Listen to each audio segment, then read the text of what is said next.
Assalamualaikum warahmatullahi wabarakatuh. Halo semuanya, kenalin aku Ananda Dara Oktavia dari Program Studi Pendidikan Matematika Fakultas Keguruan dan Ilmu Pendidikan Universitas Sindang Kasih Majalengka.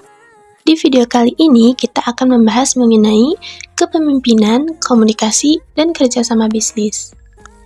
Kepemimpinan dalam bisnis. Kepemimpinan dalam bisnis merupakan kemampuan seseorang untuk memengaruhi, mengarahkan, dan juga membimbing orang lain agar dapat bekerja bersama dalam mencapai tujuan organisasi atau perusahaan. Seorang pemimpin tidak hanya bertugas memberi perintah, tetapi juga mampu memberikan contoh, motivasi, dan arahan kepada anggota timnya.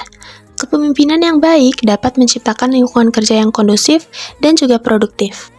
Seorang pemimpin dalam dunia bisnis harus memiliki beberapa kemampuan penting, seperti kemampuan mengambil keputusan, berpikir strategis, serta mampu mengatasi berbagai masalah yang muncul dalam organisasi.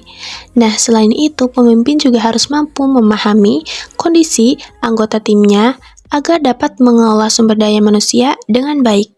Dengan kepemimpinan yang efektif, sebuah bisnis dapat berkembang serta mampu bersaing dengan bisnis lainnya.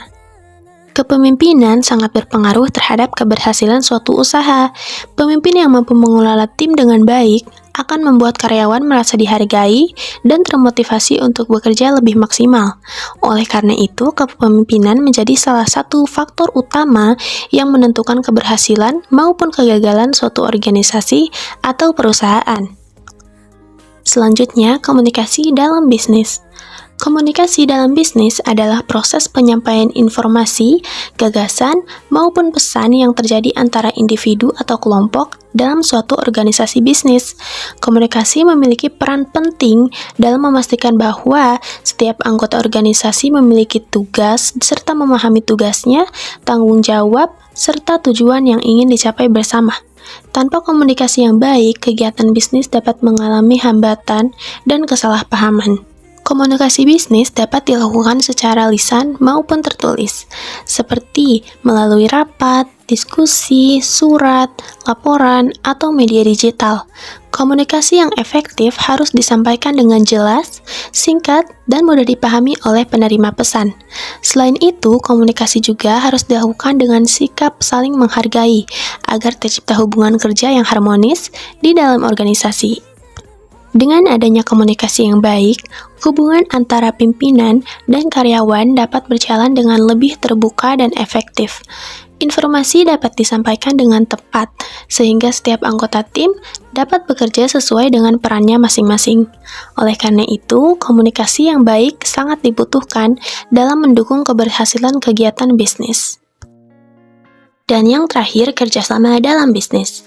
Kerjasama dalam bisnis merupakan suatu kegiatan yang dilakukan oleh dua orang atau lebih untuk mencapai tujuan bersama dalam suatu organisasi atau perusahaan.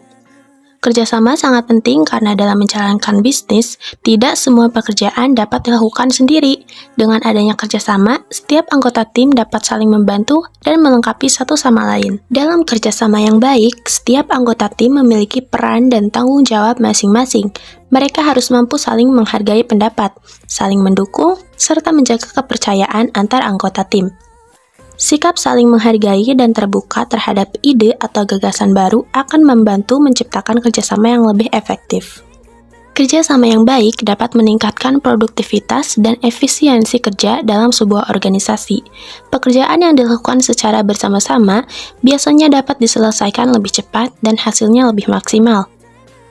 Oleh karena itu, kerjasama menjadi salah satu kunci penting dalam mencapai keberhasilan dan perkembangan suatu bisnis. Jadi, dalam menjalankan suatu bisnis, kepemimpinan, komunikasi, dan kerjasama itu harus ada, karena merupakan faktor penting dalam keberhasilan suatu organisasi. Pemimpin yang baik harus mampu berkomunikasi secara efektif dan membangun kerjasama yang solid agar tujuan bisnis dapat tercapai dengan optimal. Untuk kali ini, sampai di sini aja ya. See you untuk video selanjutnya. Bye-bye!